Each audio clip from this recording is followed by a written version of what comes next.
Buenas tardes, nos volvemos a encontrar tal y como os avanzamos el viernes. Hoy os volvemos a enviar un nuevo reto con el objetivo de profundizar en el modelo de la clase invertida, también conocida como Flipped Classroom. En este nuevo reto, en este vídeo que os enviamos hoy, vamos a tratar los siguientes temas. Empezaremos con una breve justificación del por qué nace este modelo. Luego continuaremos con sus orígenes, de dónde surge, la definición propia de la clase invertida. ¿Qué niveles de aplicación nos podemos encontrar? ¿La clase invertida se aplica de la misma manera? ¿Podemos personalizarla? ¿Cuáles son estos niveles? ¿Qué pasos deberíamos seguir? La estructura propia de una clase invertida. ¿Qué beneficios e inconvenientes encontramos en la aplicación del modelo Flipped Classroom, del modelo de la clase invertida? Y por último, ¿qué cambios nos sugiere en relación a la innovación? En primer lugar, el Miquel Àngel os explicará esta primera diapositiva. Muy bien. Bueno, buenas tardes a todos o buenos días, según en el momento en que estéis viendo, en este caso, el vídeo. En primer lugar, sí que os queríamos intentar plantear una primera justificación del porqué de este modelo. Y creo que es muy importante, en este sentido, intentar comprender exactamente qué tipo de necesidades formativas son necesarias para el siglo XXI. Como podéis ver en la diapositiva que tenéis al lado, hemos intentado de alguna manera representar en forma de pirámide invertida una especie de diferentes escalones que de alguna manera, de forma muy resumida, intentan explicaros cada uno de los pasos o cada una de las necesidades, de los requisitos de lo que es la educación del siglo XXI, ¿no? Nosotros entendemos que este modelo nace, en el fondo también, sobre todo porque existen unas nuevas necesidades formativas que respondan también a lo que tiene que ser el ciudadano del siglo XXI. Sobre todo también sobre qué tipo de persona, qué tipo de competencias se pueden trabajar, en este caso en clase junto con la tecnología.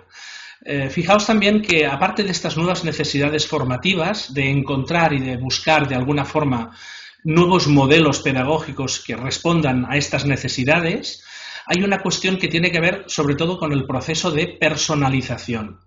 Cuando hablamos del proceso de personalización del aprendizaje, creemos que también es muy importante entender lo que es la atención más individualizada y, por lo tanto, de qué manera, en este caso, atendemos a las necesidades del individuo. En segundo lugar, para nosotros también es muy importante, cuando hablamos de personalización, lo que llegamos a referirse como la socialización, es decir, de qué manera podemos llegar, en este caso, a crear sinergias con todo el grupo. Y en tercer lugar, es una cuestión también muy importante la tutoría que puede llegar a ser, en este caso, del profesor al alumno, o en el caso que puedan ser de alumno a alumno, y por lo tanto, de qué manera pueden trabajar conjuntamente. Todo esto, fijaos, van creando nuevas metodologías, que son nuevas metodologías más inductivas en el sentido que son capaces de plantear un reto, un interrogante, en este caso a los alumnos, y por lo tanto que les plantean una cuestión para que ellos puedan también trabajar más allá del aula. Y, lógicamente, con nuevas herramientas, que estas herramientas son herramientas tecnológicas. Fijaros que, tal como explica el Miquel Àngel, los orígenes del modelo de la clase invertida también tienen mucho que ver con las necesidades, es decir, el modelo nace de una necesidad. Aquí tenemos dos experiencias en la diapositiva, una de ellas es de Bergman y Sams, los dos fundadores de este modelo. Bergman y Sams se encontraron también con la necesidad de poder llegar a todos sus alumnos, ya que en su instituto había un alto nivel de absentismo y no podían realmente seguir a hacer un buen seguimiento de todos sus alumnos. Por lo tanto, pensaron en invertir la clase, enviar todo el material y todo el contenido de sus alumnos antes de la clase y ocupar el tiempo y el espacio de clase para poder practicar. Vieron en poco tiempo cómo aumentó la presencia de los alumnos y también aumentó la motivación y por lo tanto los resultados mejoraron. Por otra parte también tenemos la experiencia de Salman Khan, como vosotros seguramente lo conocéis como el proyecto de Khan Academy, que tenemos muchos recursos, ¿no?, en la red, que también surgió de una necesidad.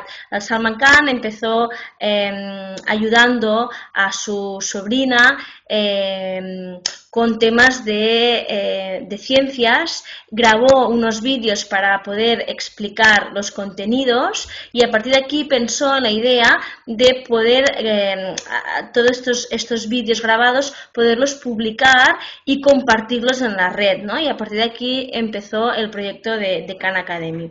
En este sentido, tanto una experiencia como la otra, como hemos dicho, vienen de una necesidad y el que plantean es sobre todo invertir este espacio de clase en el que vemos, ¿no?, en esta otra diapositiva cómo el aula tradicional queda sustituida por el modelo de la clase invertida, ¿no? Cuando el aula tradicional, la propuesta era el profesor preparaba de alguna manera la teoría, ¿no?, y transmitía teoría en la clase, como podemos ver en el primer dibujo, los alumnos escuchaban, ¿no?, desde un rol más pasivo estas charlas, tomando notas en todo caso, y a partir de aquí se asignaba un trabajo que el alumno después había de hacer de manera autónoma fuera del espacio aula. En cambio, el modelo de la clase invertida plantea justamente, ¿no?, lo plantea al revés, es decir, el profesor selecciona recursos o diseña estos recursos, los crea, los envía y los facilita a sus alumnos, a sus estudiantes, para que ellos puedan trabajarlos de manera autónoma y después del espacio del aula se aprovecha para poder hacer este trabajo colaborativo, para poder hacer la transferencia de la teoría a la práctica y de alguna manera recibir el apoyo directo tanto del profesor como de los propios compañeros que tienen en el mismo espacio del aula. En el fondo, lo que os queremos también explicar es que se intenta redefinir el espacio de aprendizaje, en el sentido de que lo que es a la presencia es importante, por lo tanto, tener en cuenta el valor añadido de la presencia y lo de la distancia a la distancia. En el fondo no se trata tanto de ir poniendo vídeos, como veréis más adelante, porque incluso se puede llegar a confundir, no se trata de hacer vídeos, sino que se trata de dar a la presencia el valor añadido de la presencia y en la distancia todo aquello que puede ir acompañado de tecnología o de herramientas tecnológicas que pueden acompañar, sobre todo a trabajar algún tipo también de estructuras mentales que puedan llegar a ayudar a lo que es la comprensión y en este caso el hecho de la memoria. En cualquier caso, sí que queríamos explicaros los niveles de aplicación. Fijaos que en la diapositiva siguiente que tenéis aquí en estos momentos tenéis 3 niveles de aplicación, por lo tanto el primero tiene que ver con lo que es la inversión tradicional con vídeos y actividades. Probablemente es lo que estáis haciendo en estos momentos vosotros ahora, este primer nivel, ¿no? En este segundo nivel, fijaos que empezaréis a explorar, invertir y aplicar. Probablemente cuando estéis trabajando con tecnología y estéis trabajando también, en este caso, en el propio taller, como nosotros estamos entre el primer y el segundo nivel. ¿Por qué? Porque estáis explorando, porque estamos invirtiendo también el propio modelo y porque estaréis también aplicando algunas de las cuestiones que os vamos a pedir en algún reto. Y fijaos que el tercer nivel tiene que ver sobre todo lo que va a suceder en clase. Todo aquello lo que tiene que ver en para qué vale la pena estar en clase. Por lo tanto, el día que nos veamos, miércoles concretamente, vais a ver que en el momento en que estemos en clase va a suceder allí algo interesante, lógicamente siempre y cuando hayamos pasado primer y segundo nivel, ¿no?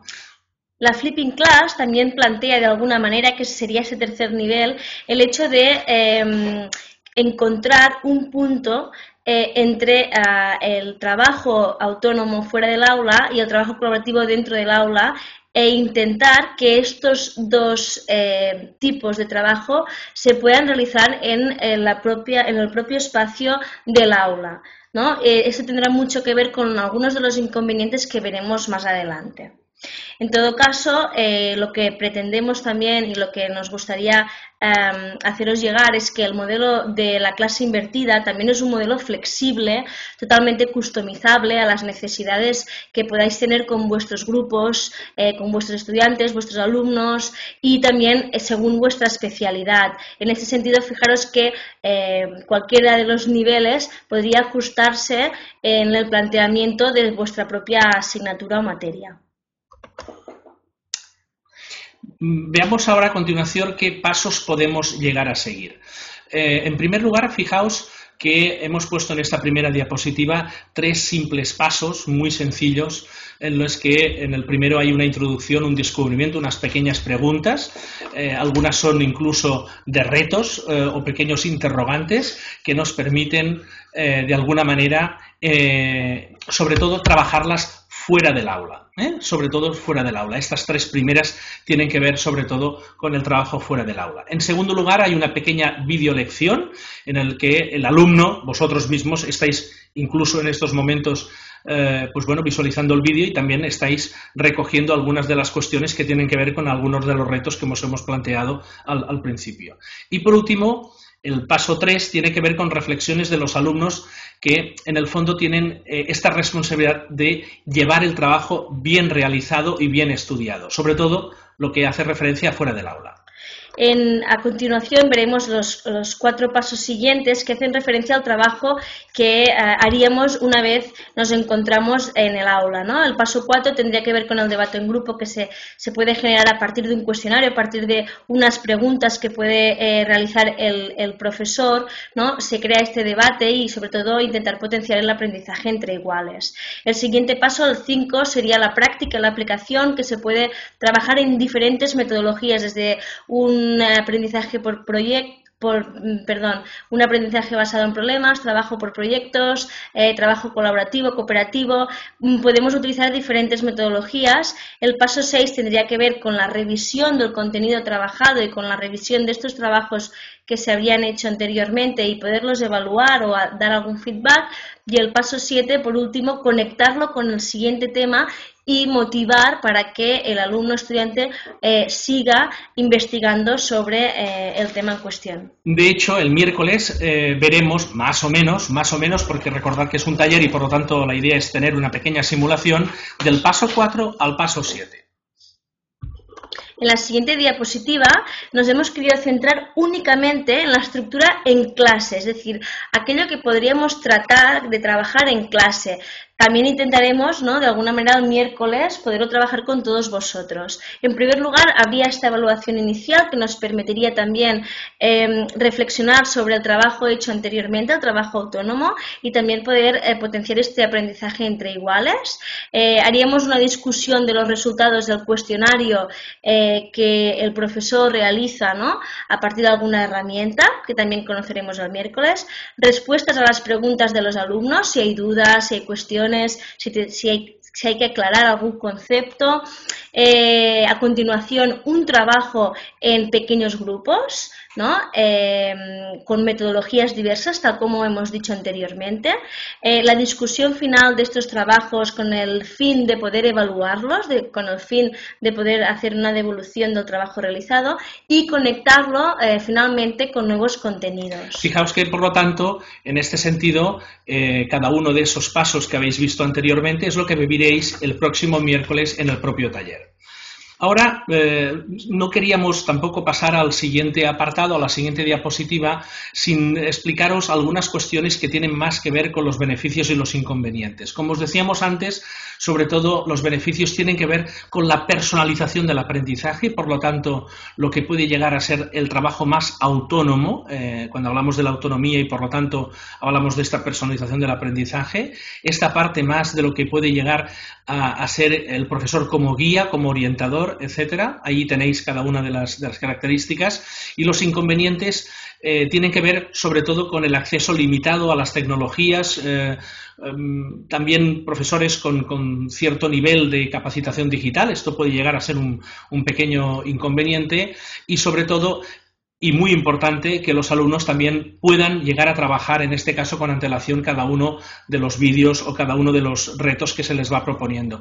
Todo esto se puede ir trabajando y por lo tanto no deja de ser una metodología que en el fondo se tiene que ir paulatinamente añadiendo, en este caso en clase.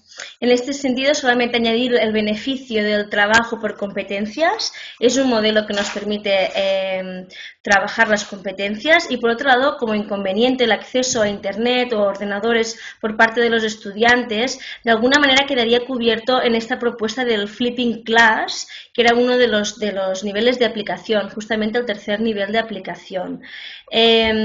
Por último, comentaros también los cambios que pueden existir en el modelo didáctico. De alguna manera, la Flip Classroom, tal como la clase invertida, tal y como la hemos expuesto, se trataría de un modelo que plantea diferencias en las cinco dimensiones, tanto las estrategias de enseñanza, estrategias de aprendizaje, contenidos, gestión del aula y la evaluación. Aquí hemos querido poner, ¿no?, los diferentes extremos en los que encontraríamos cada una de estas dimensiones y cómo el modelo de la Flip Classroom nos permite ir hacia metodologías más expositivas metodologías más interactivas, colaborativas, que de alguna manera potencian el conocimiento estratégico y creativo de los alumnos, que tengan un enfoque muy auténtico, muy real de lo que están trabajando, una evaluación muy formativa, muy continua y, por último, una gestión del aula muy autónoma, como decía el Miquel Àngel anteriormente, que el estudiante y el alumno pueda desarrollar su competencia también de aprendizaje. Fijaos en este sentido con esta diapositiva que en el fondo lo que tenéis ahí es un pequeño ecualizador, de manera que en el fondo los cambios en el modelo didáctico van variando y van ecualizando cada una de las dimensiones, tanto la evaluativa hasta la que tiene que ver con las estrategias de enseñanza. Y, como no, para terminar, ¿no?, poder relacionar el modelo de la clase invertida con la taxonomía de Bloom. La taxonomía de Bloom, recordamos, que clasifica aquellos objetivos del aprendizaje, aquellas estrategias del aprendizaje que tienen que ver con habilidades de orden inferior y de orden superior, ¿no? Recordar, comprender, habilidades más de orden inferior junto con aplicar, y analizar, evaluar y crear habilidades más de orden superior. De alguna manera, la clase invertida lo que plantea es: trabajamos de manera autónoma, que los alumnos, puedan trabajar de manera autónoma estas habilidades de orden inferior, como recordar, comprender y aplicar, a partir de todos los materiales diseñados y facilitados por el profesor, y aprovechar el tiempo del aula, el tiempo de las sesiones, para analizar, evaluar y crear conjuntamente con la guía del profesor. En el fondo, para nosotros, la guía de la taxonomía de Bloom nos permite orientar mucho el trabajo con recursos tecnológicos. Así, de esta manera, y de manera muy resumida, como podéis ver en el vídeo ya para finalizar, como podéis ver, todo aquello que tiene que ver con antes de clase se establece en la base de la pirámide como habilidades de pensamiento de orden inferior, respecto a lo que sucede en clase, que son habilidades de pensamiento de orden lógicamente superior. Bueno, muchas gracias por vuestra atención, y recordaros que hacer clase invertida no es solamente utilizar vídeos. Tampoco no debemos pensar que el profesor quedará sustituido por el vídeo, sino que también el profesor tendrá un papel clave en este modelo, que nuestros alumnos puedan sentirse motivados por todo lo que se trabaje en este modelo, tanto fuera del aula como en el aula, y que hay diferentes niveles de aplicación de la clase invertida. Nosotros lo que básicamente queríamos es que perdierais el miedo y que no vierais esta metodología como alguna cosa más bien como cool, sino sencillamente como algo, como una oportunidad, sobre todo de transformar lo que es la didáctica de la enseñanza superior. Bueno, muchas gracias y nos vemos pronto. Hasta pronto. Hasta luego.